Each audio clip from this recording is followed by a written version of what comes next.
குறிப்பா ஷேக் அப்துல்லா ஃபேமிலிக்கும் நேரு அவர்களுடைய ஃபேமிலிக்கும் இந்த ரிலேஷன்ஷிப் தான் காஷ்மீர் அஃபேர்ஸ் உடைய இன்னைக்கு நம்ம பார்க்கக்கூடிய விலை. அவங்களுடைய ஃப்ரெண்ட்ஷிப்புக்கு காஷ்மீரை இது பண்றாங்க, படிக்கட ஆக்குறாங்க. ஃபர்ஸ்ட் ஷேக் அப்துல்லாக்கும் நேருக்கும்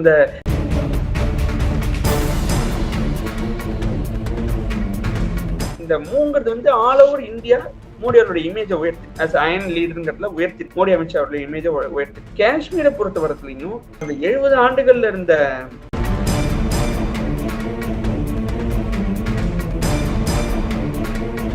இந்தியாவை அஸ் அ நேஷன் ஸ்ட்ரென்தன் பண்ணணும்னு நினைக்கிறாரு. காஷ்மீர் ஆகட்டும், நார்த் ஈஸ்டர்ன் ஸ்டேட் ஆகட்டும், இங்க எல்லாம் மொத்தமே வந்து பெரிய அளவு மோடி அவர்களுக்கு ரிட்டர்ன்ஸ் வந்துட போறது இல்லை. நார்த் ஈஸ்டர்ன் மொத்தமாவே 15 MP சீட்ஸ் தான். காஷ்மீர் மொத்தமாவே Jammu and Kashmir 6 MP seats தான். அப்படி இருந்தும் இந்த மாதிரி விஷயங்கள்ல மோடி எக்ஸ்ட்ரா கேர் எடுத்துக்கிறாருன்னா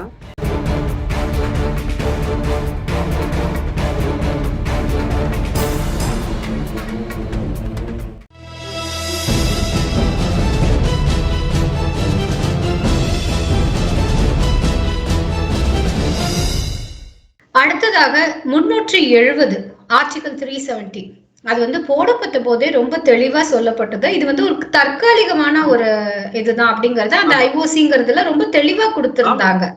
சோ அதை எப்ப வேணா நீக்கலாங்கிற அதிகாரமும் ஆட்சியாளர்களிடம் இருந்தது. தொடர்ந்து 60-70 ஆண்டுகால ஆட்சியில் எப்போ நினைத்தாலும் எப்போ மெஜாரிட்டி இருக்கோ அப்போ வந்து செஞ்சிருக்கலாம்.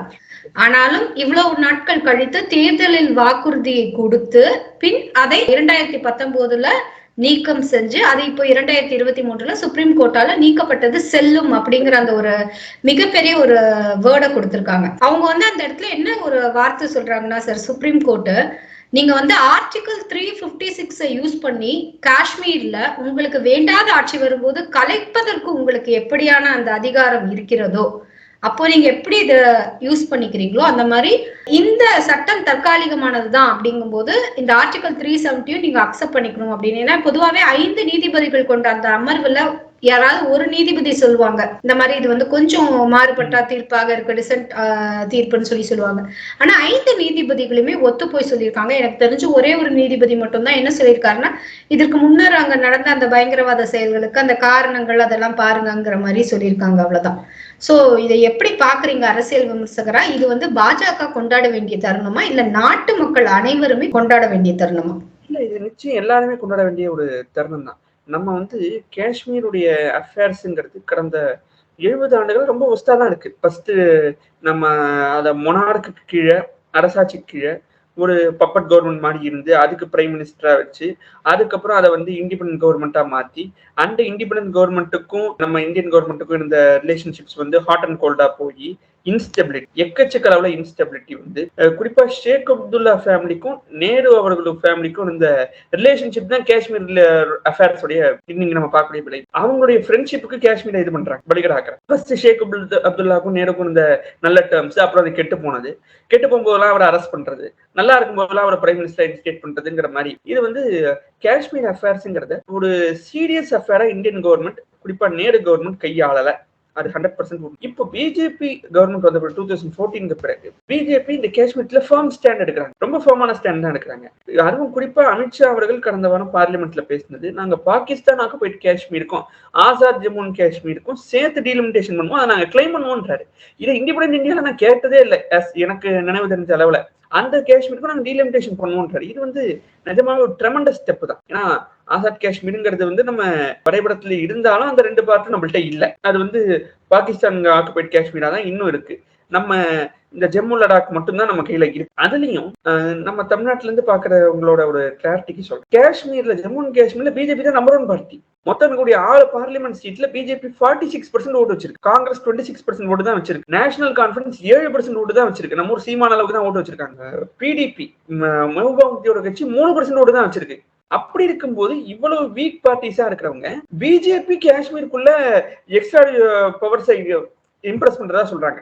பிஜேபி ஜெயிச்சேடும், பிஜேபிக்கு மக்கள் ஆதரவு இருக்கு, மக்கள் ஆதரவோட தான் பிஜேபி செயல்படுறாங்க. பிஜேபி வந்து அங்க இருக்கக்கூடிய BJP Modi government anti terrorism மூவ்ஸுக்கு வந்து அந்த மக்கள் ஆதரவு கொடுக்குறாங்க. மக்கள் ஆதரவு கொடுக்காம எப்படி 46% ஓட்டு வர முடியும்? சோ இந்த பேசிக் சென்ஸ் தமிழ்நாட்டுல புரிஞ்சுக்காம காஷ்மீர் அஃபேர்ஸ்க்குள்ள பிஜேபி எக்ஸ்ட்ரா போறாங்க, தேவையில்லாம மூக்கணும் வைக்கிறாங்கன்னா அங்க மக்கள் ஆதரவு கொடுத்துட்டாங்க. பிஜேபி செய்யக்கூடிய செயல்பாடுகளுக்கு மக்கள் ஆதரவு கொடுத்துட்டாங்கல்ல, அப்புறம் எதுக்கு இல்ல தேவையில்லாம ஆடு ஓனாய் அழுவிட மாதிரி இவங்க தமிழ்நாட்டுல இருந்து பேசிட்டாங்க. அண்ட் இந்த மூங்கிறது வந்து ஆல் ஓவர் இந்தியா மோடி அவருடைய இமேஜை உயர்த்தி அயன் லீடருங்கிறதுல உயர்த்தி மோடி அமித்ஷா அவருடைய இமேஜை உயர்த்தி காஷ்மீரை பொறுத்த வரத்துலையும் அந்த 70 ஆண்டுகள்ல இருந்த டெரரிசம் ஆக்டிவிட்டிஸும் இந்த 9 ஆண்டுகளுக்கு கம்பேர் பண்ணி பாருங்க. Terrorism activities has drastically came down. அப்படி இருக்கும்போது இந்த ஆர்டிகல் 370 அப்ரிகேட் பண்ணமுங்கிறதும் லடாக் காஷ்மீரை பிரிச்சதுங்கிறது வந்து நான் சரிதான் பாக்குறேன். ஏன்னா லடாக் காஷ்மீர் எதுக்கு பிடிச்சாங்க கேட்டுட்டே இருக்காங்க. நீங்க அதுல இருக்க ஜியோகிராபிக்கலா இருக்கக்கூடிய வித்தியாசத்தை லடாக் பகுதிங்கிறது வந்து கிட்டத்தட்ட ஜம்மு அண்ட் காஷ்மீர் ஒட்டுமொத்த ஸ்டேட்ல பாதி அளவு லடாக்ங்கிறது. ஆனா அந்த ஒட்டுமொத்த லடாக்குமே ஒரே பார்லிமெண்ட். ஏன்னா அதுல மொத்தம் போடக்கூடிய ஓட்டே 1 லட்சம் ஓட்டு தான். ஆனா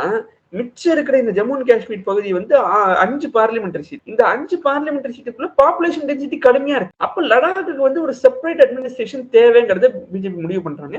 அதுவும் முற்றிலும் சரின்னு நான் பாக்குறேன். சார், தொடர்ந்து பல்வேறு காலகட்டங்கள்ல பல்வேறு ஆட்சியாளர்களால் கிட்டத்தட்ட ஒதுக்கப்பட்ட மாநிலங்களாக இருந்த தேசத்து கூட ஒன்றே இணையாத அந்த எந்த மாநிலங்கள் சொல்லுவோம் இல்லையா, வடகிழக்கு மாநிலங்கள், அந்த 7 நார்த் ஈஸ்டர்ன் ஸ்டேட்ஸ், அந்த 7 மாநிலங்கள், அப்கோர்ஸ் 8 அந்த மாநிலங்களாக இருக்கட்டும், இப்போது அந்த மாநிலங்கள்ல இருக்கும் உள்கட்டமைப்பு வசதிகளாக இருக்கட்டும், இல்லைன்னா சாலைகளாக இருக்கட்டும், மக்கள் வந்து தங்களுடைய அங்க நடந்துட்டு இருந்த இல்லீகல் ஆக்டிவிட்டிஸை விட்டு பொது வாழ்க்கைக்கு திரும்புவதற்கான முயற்சிகளாக இருக்கட்டும், அதற்கு பாஜக அரசு கொடுக்கும் உறுதுணையாக இருக்கட்டும், இல்லைன்னா அவங்களுக்கு ஒரு ஸ்கில் டெவலப்மெண்ட் பண்றதுக்கான ஹெல்ப்பாக இருக்கட்டும், இல்லைன்னா அவங்களை ஒரு தொழில் முனைவோராக மாற்றி அவங்க உருவாக்கிய அந்த பொருளை சந்தைப்படுத்துதல் முறைக்காக இருக்கட்டும், இந்த மாதிரி நிறைய விஷயங்கள்ல முன்னெடுக்கிறாங்க வடகிழக்கு மாநிலங்களுக்கு. சோ இந்த மாதிரியான வடகிழக்கு மாநிலங்களை அப்லிஃப்ட் பண்றது மூலமா என்ன கொண்டு சொல்ல வராங்க சார் மோடி அரசாங்கம் மக்களுக்கு? மோடி அவர்கள் வந்து இந்தியாவை நேஷன் ஸ்ட்ரென்தன் பண்ணணும்னு நினைக்கிறாரு. காஷ்மீர் ஆகட்டும், நார்த் ஈஸ்டர்ன் ஸ்டேட் ஆகட்டும், இங்க எல்லாம் மொத்தமே வந்து பெரிய அளவு மோடி அவர்களுக்கு ரிட்டர்ன்ஸ் வந்துட போறது இல்லை. நார்த் ஈஸ்டர்ன் மொத்தமாவே 15 MP சீட்ஸ் தான். காஷ்மீர் மொத்தமாவே Jammu and Kashmir 6 MP seat தான். அப்படி இருந்தும் இந்த மாதிரி விஷயங்கள்ல மோடி எக்ஸ்ட்ரா கேர் எடுத்துக்கிறாருன்னா, இந்தியா ஆஸ் அ நேஷன் எல்லா பகுதியும் ஒரே மாதிரி வளமா இருக்கணும்னு அவர் நினைக்கிறாரு. எதுவுமே துண்டா தீவு மாதிரி போக கூடாதுங்கிறதா மோடியோட விஷனா இருக்கு.